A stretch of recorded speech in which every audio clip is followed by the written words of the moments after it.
Hey guys, welcome or welcome back. Tisha here, back for another review of Love and Marriage Huntsville. And at one point, I thought I wasn't going to do a review because at this point, throw the season away. I feel like every episode gets worse and worse to the point where here I am coming fresh off of a cookout before you, irritated and feeling like this was a complete waste of time because the episodes aren't getting any better. They're getting worse. The show sucks. I don't understand why I left my best friend's cookout to come and watch this crap. But I like y'all, so we're here for a review that won't be long. We pick back up with Destiny and Moses. They're going back and forth about what their relationship was or wasn't. Bottom line is, for 8 months, Destiny was going back and forth every other weekend to St. Louis.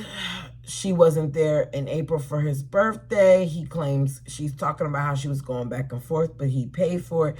She claims he wasn't being a man and taking care of things, that she had her home to take care of, so she couldn't be there when he always wanted her to be there. He stopped showing up as a man, blah, blah, blah, blah, blah, blah, blah. We don't care. She says he named his business after her son. Law, he says, I didn't name the business after him. I named the business Justice. She says, yeah, that's what we were going to name our child, and claims that he was trying to get her pregnant right away. Destiny, I don't really feel like Destiny was trying to get pregnant right away. It just sounds, all of this sounds stupid, y'all. This is a waste of time, and I just feel like they both look dumb, like super dumb. He tells her she's dismissed. Meanwhile, she talks about how at one point he was acting like he was trying to be her girlfriend. The both of them look stupid. He walks off, okay? Excuse me. We see Tisha. She meets up with Trisha to do a workout. Tisha says that she doesn't really know her, but she's seen her from time to time in Black. And she realized that her body was bodying. So as a result, they ended up talking. And now she's there. We found out that Trisha knows both Martell and his brother. And that she feels like Martell wasn't bad, but he also wasn't the person that we see now. They do a bunch of talking. To me, the whole situation is weird. Tisha finds out that the trainer is still married and that she, in some kind of way down the line, is related to Nell. They shade her and say that Nell is the older generation. They talk about how Trisha went to school with Courtney, how she's cool with Stormy. And Trisha says, like, you know, I'm cool with her. This isn't going to, you know, affect the situation with us. Tisha says, oh, you cool with her, I'm going to have to get another trainer. This whole interaction makes me uncomfortable. Excuse me, because they look uncomfortable. In confessional, Keisha says that she doesn't care that Trisha is friends with Stormy as long as she gets her body right. And I personally am just looking at this whole thing like, y'all look dumb. Dumb, dumb, dumb. Mel is having a slumber party with her makeup artist and friends. I feel like as I'm seeing them interact, I hate the performance aspect of it all. I like Mel, but at times, a lot of her scenes to me feels performative. Like she's overly hyped. She's overly, yeah, y'all come in. You're going to sit here and grab this and grab that. And I have this. It's too much of a show. So it's a pampering type of thing. They toast to real friends, real conversations, and real men. Mel lets us know that her friends are always trying to hook her up with somebody. And I wrote, this scene was boring, just like this show. Basically, they feel like Mel is too picky. She says she's still trying to focus on healing and her kids' healing. She's been dealing with a man who is unhinged, and she doesn't know what's next. None of this matters to me. Mel points out that at this point, it's been 3 years since the divorce and that she's still dealing with this man. She tells us that her married friends are going to have to, at some point, pick a side.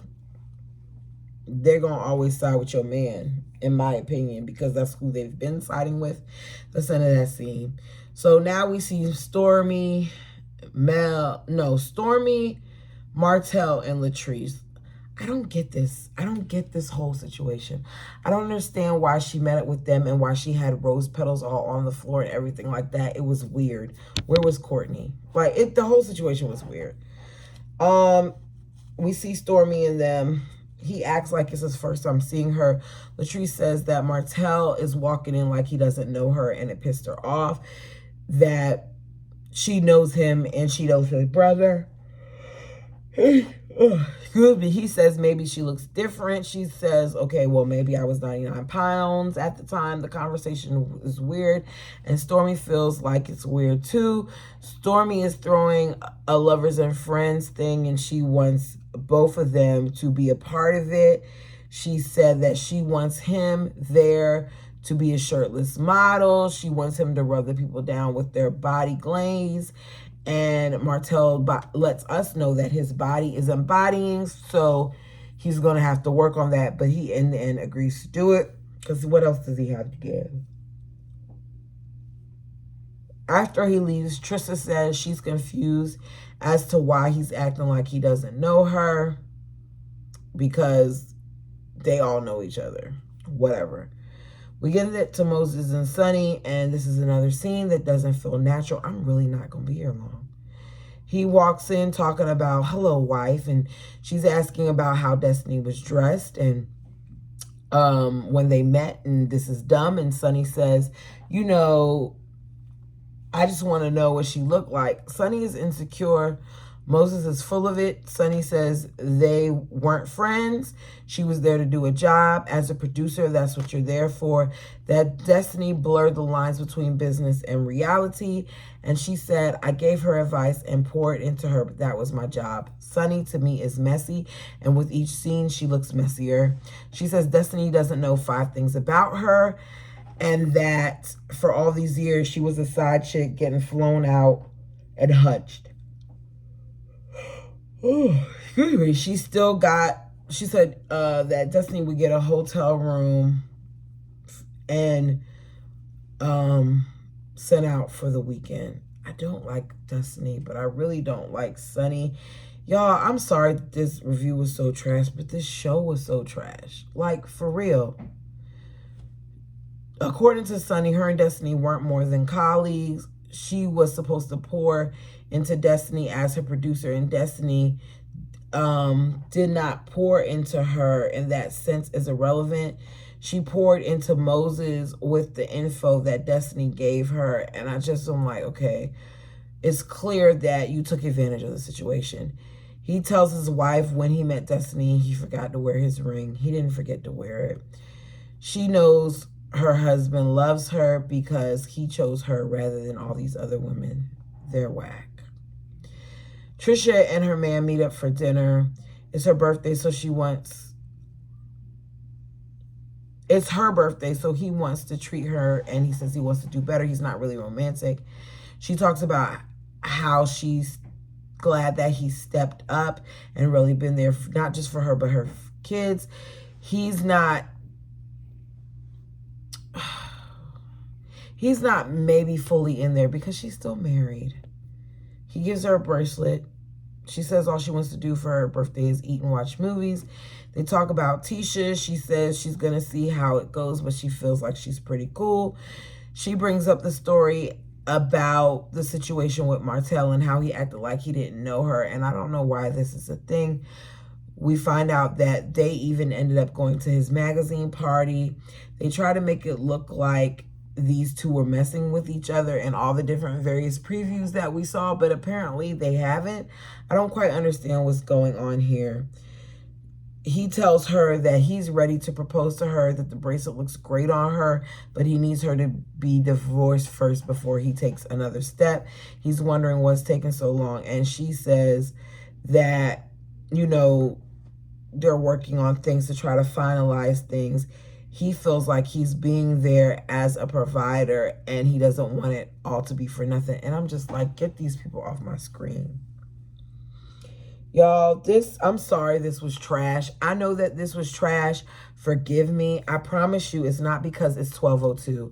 It's because this show is trash. Like, literally.